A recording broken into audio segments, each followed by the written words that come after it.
Sayyidina Muhammadin sallallahu alaihi wasallam wa ala alihi wa sahbihi ajma'in dhamma ba'du.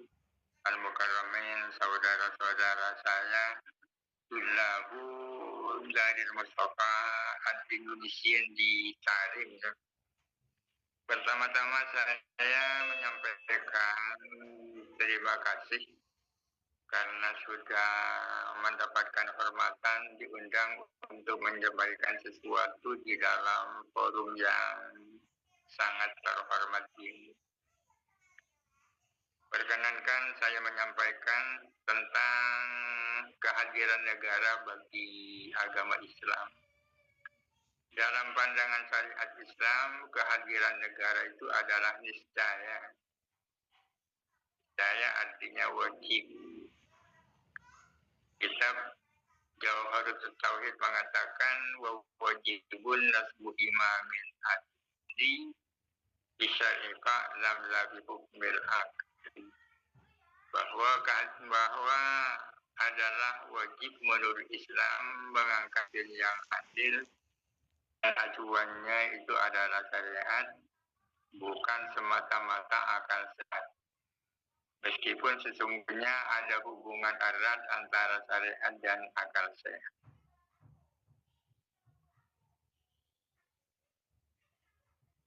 Akan tetapi,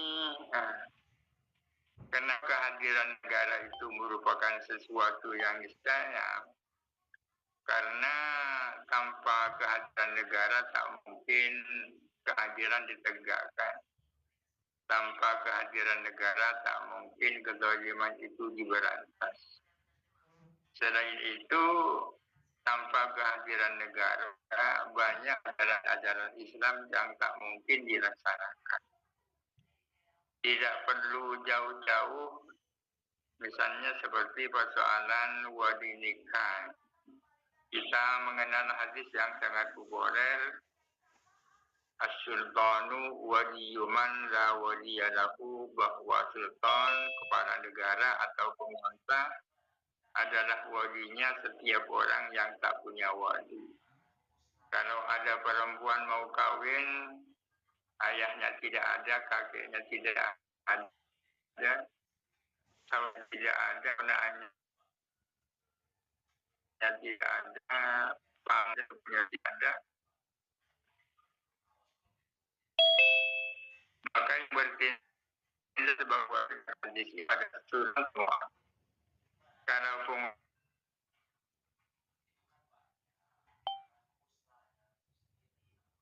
semuanya, namun negara dalam pandangan Islam itu bukanlah tujuan, akan tetapi hanya sarana untuk mencapai tujuan.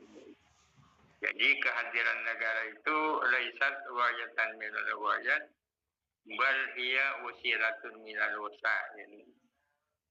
Dalam Islam, istilah yang namanya wasail dan yang dikenal juga istilah wayat atau maqasid. Bagi Islam, maqasid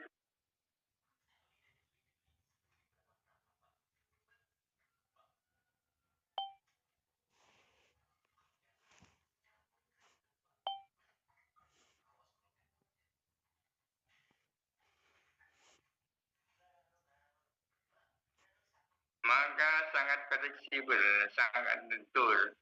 Oleh karena itu, kita tidak menemukan di dalam ayat atau di dalam hadis penjelasan tentang bentuk-bentuk negara. Silakan persoalan bentuk negara, umat Islam yang melakukan ijtihad, bentuk apa yang paling ideal pada saat tertentu dan di tempat tertentu. Karena yang penting di dalam Islam itu adalah prinsip ketatanegaraan, baik dalam kehidupan sehari-hari itu prinsip utamanya adalah al-adalah, keadilan. Kemudian al-musawat, kesetaraan dalam pengertian yang Islami. Kemudian al-hurriyah, kebebasan dalam pengertian yang syar'i. Kemudian asyura. Kalau prinsip-prinsip itu dapat diterapkan di dalam sebuah negara, tak peduli berbentuk apa negara itu, insya Allah dijamin akan menjadi negara yang baik. Akan menjadi negara yang baik. Kemudian sesungguhnya tujuan daripada negara itu apa? Tujuan daripada negara itu menurut saya sama dengan tujuan syariat itu sendiri. Jadi tujuan negara adalah maqasidus syariati nafsuha. Kita mengenal yang namanya maqasidus syariah di samping nusus syariah. Antara maqasid dan nusus ada hubungan saling membutuhkan. Maqasidus syariah memerlukan nusus syariah. Nusus syariah memerlukan maqasidus syariah. Karena sebab maqasid memerlukan nusus, karena tanpa ada nusus tak mungkin lahir yang namanya maqasid. Karena apa yang namanya maqasid syariah itu merupakan hasil dari penelitian. Para ulama zaman dulu sudah melakukan istiqra' penelitian. Yang diteliti adalah nas-nas syariah, hukum-hukum syariah, ilat-ilat yang ada di dalam nas syariah, hikmah-hikmah dan seterusnya.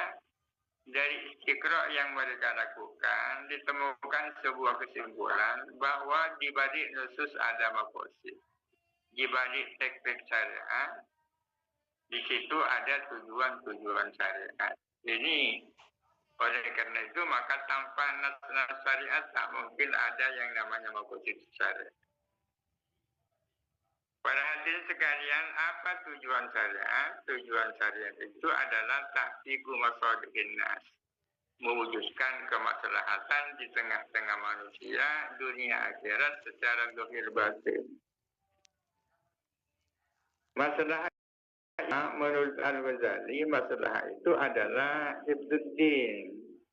Masalah itu adalah hifdzun nafsi. Masalah itu adalah hifdzul akli. Masalah itu adalah hifdzul mal. Masalah itu adalah hifdzul irti atau hifdzul nasri. 5 perlindungan ini yang disebut dengan masalah. Dan yang 5 ini disebut sebagai umul masalih, induk daripada kemaslahatan. Karena sebagai induk berarti di sana ada cabang-cabang masalah. Para hadirin sekalian, hifdzuddin sudah barang tentu meliputi ajaran Islam yang 3 berkaitan dengan akidah, syariah, dan akhlak tasawuf. Karena seringkali ada orang bertanya, mungkinkah keadilan itu tidak merupakan bagian dari maqasid syariah? Sudah barang tentu, ya masuk bagian daripada hifdzuddin. Karena keadilan merupakan pilar di dalam persoalan agama. Para hadirin sekalian, negara Indonesia ini adalah bagian daripada negara bangsa atau daulah wataniyah. Daulah wataniyah itu artinya ad-daulatu di jami'i muwatiniha, negara menjadi milik seluruh warga negaranya. Tidak membedakan antara penganut agama ini dan agama itu, etnis ini dan etnis itu, memperlakukan mereka secara sama. Itu negara bangsa. Di dalam negara bangsa tidak ada warga negara kelas 1 dan tidak ada warga negara kelas 2. Dan negara Indonesia memang sangat layak menjadi negara bangsa karena negara ini merdeka atas perjuangan seluruh elemen bangsa. Dari berbagai agama mereka berjuang bersama-sama untuk maksud dan tujuan bagaimana negara ini menjadi merdeka. Memang tidak bisa dimungkiri bahwa peran kaum muslimin adalah yang sangat besar. Kenapa demikian? Karena memang mayoritas penduduk di sini adalah kaum muslimin. Dan para ulama memiliki peran yang sangat besar. Ya. Sangat besar. Mulai dari Pangeran Diponegoro, Hasyim Asy'ari dan seterusnya. Dan seterusnya. Sesungguhnya negara Madinah yang dibangun oleh Rasulullah SAW merupakan bagian dari negara bangsa juga. Karena penduduk Madinah itu selain kaum muslimin, juga penganut-penganut agama lain diperkenankan untuk ikut serta di situ, seperti kaum Yahudi, kaum Nasara. Akan tetapi sudah barang tentu ada perbedaan antara negara Indonesia dan negara Madinah. Karena negara Madinah itu dibangun oleh Rasulullah bersama kaum muslimin. Akan tetapi penganut agama lain diperkenankan untuk ikut tinggal di situ dengan kewajiban-kewajiban tertentu. Sedangkan negara Kesatuan Republik Indonesia ini dibangun oleh seluruh rakyat Indonesia, meskipun peran kaum muslimin jauh lebih besar daripada yang lain. Para hadirin sekalian, negara Kesatuan Republik Indonesia ini disepakati untuk berdasarkan Pancasila. Artinya para pendiri bangsa ini setuju dan sepakat menjadikan Pancasila sebagai dasar negara.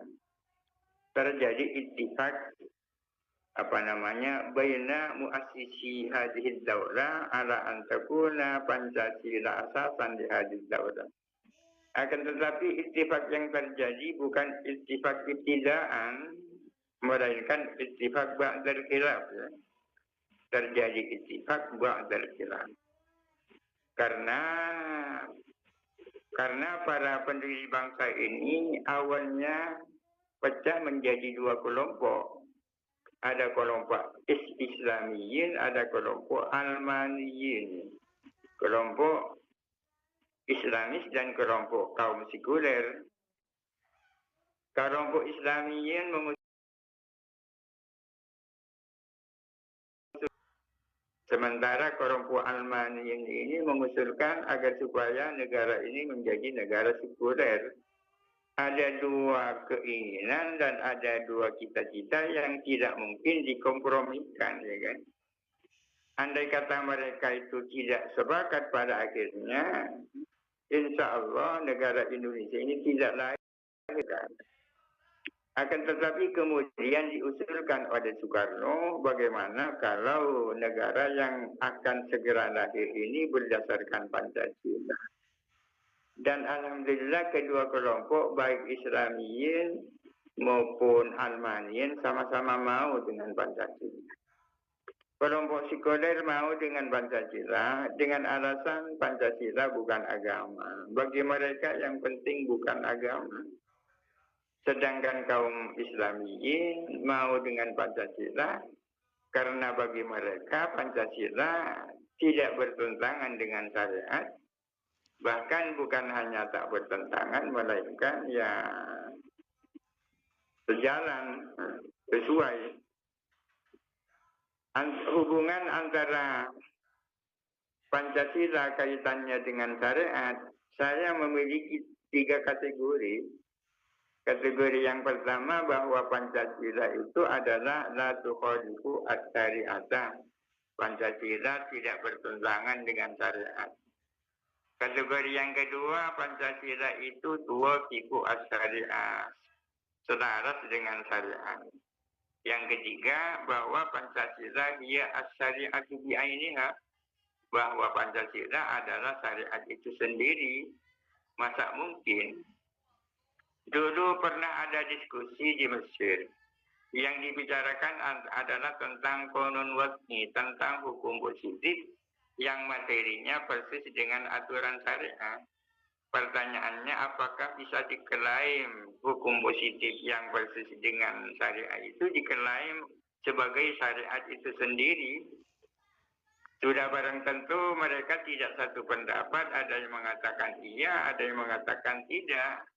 Yang mengatakan tidak mengatakan karena ya ada perbedaan prinsip antara hukum yang hanya berdasarkan akal sehat dengan hukum syariat yang memang berdasarkan Al-Quran dan Hadis. Akan tetapi juga ada kelompok yang mengatakan hukum positif yang secara materi persis dengan aturan syariat bisa diklaim sebagai aturan syariat itu sendiri.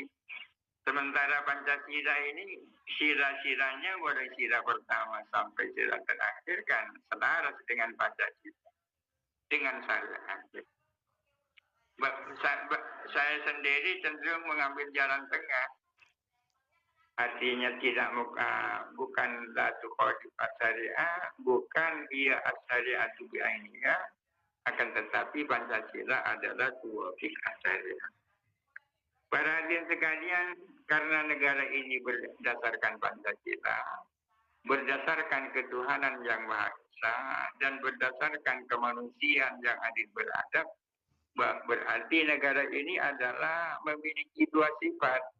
Dari satu sisi adalah ilahiyah, di sisi yang lain adalah insaniyah.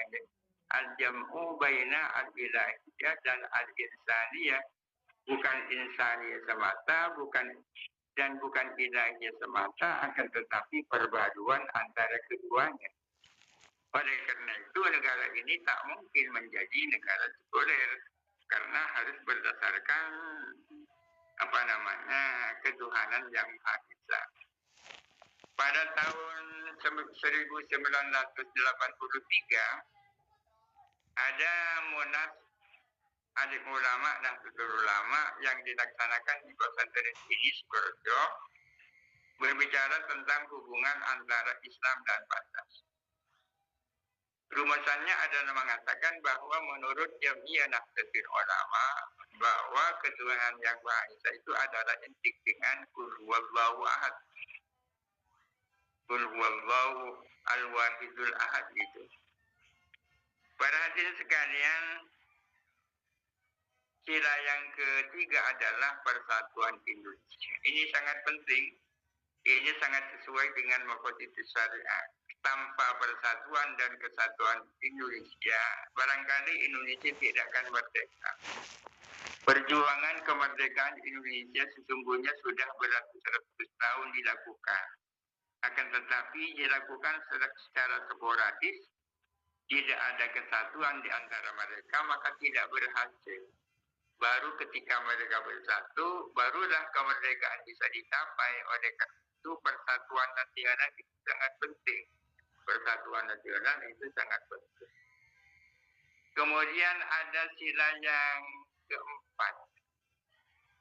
Sila yang keempat adalah kerakyatan yang dipimpin oleh hikmah kebijaksanaan dalam permusyawaratan perwakilan. Ini artinya bahwa sistem pemerintahan Indonesia menganut sistem demokrasi.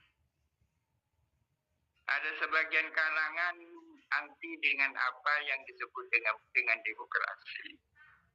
Karena substansi daripada demokrasi itu adalah as-siyadatu fi yadisya'bi, bahwa kedaulatan ada di tangan rakyat. Hitam putihnya suatu negara tergantung apa kehendak. Oleh karena itu mereka mempertanyakan, kalau kedaulatan ada di tangan rakyat, lalu di mana hakimiyah itu bila otoritas Tuhan? Di mana lalu otoritas Tuhan? Jawabannya bahwa Pancasila yang dianut di sini adalah bahwa demokrasi yang dianut di sini sudah barang tentu demokrasi yang tidak bertentangan dengan Pancasila, dengan ketuhanan yang Maha Esa. Karena demokrasi ini sesungguhnya hanya menyangkut hal-hal kemasyarakatan yang tidak ada nasnya dan tidak ada hadisnya. Menyangkut persoalan kemuamalah, terutama persoalan politik yang tidak ada ayatnya dan tidak ada hadisnya. Persoalan halal dan haram sudah barang tentu tidak bisa menggunakan mekanisme demokrasi. Tahlil dan tahrim itu murni ada menjadi otoritas Tuhan. Tidak mungkin seseorang membahas persoalan agama lalu menggunakan sistem demokrasi, misalnya pakai voting. Pakai voting ya sudah barang tentu tidak bisa. Jadi demokrasi tidak menyangkut halal dan haram, akan tetapi menyangkut persoalan keduniaan yang tidak ada asasnya dan tidak ada hadisnya. Barulah itu demokrasi. Dan sudah barang tentu yang dimaksud di sini adalah demokrasi Pancasila. Perhatian sekalian, ini mungkin sesuatu yang bisa saya sampaikan ya. karena saya ini sudah tadi menunggu karena tak bisa lama-lama. Jam 9 sudah harus tidur. Ini jam 9 sudah tinggal 8 menit. Segala salah dan khilaf saya mohon maaf atas segala ketidaksempurnaan. Mudah-mudahan bisa ketemu lagi. Sekali lagi mohon maaf. Akhirul kalam. Wassalamualaikum warahmatullahi wabarakatuh.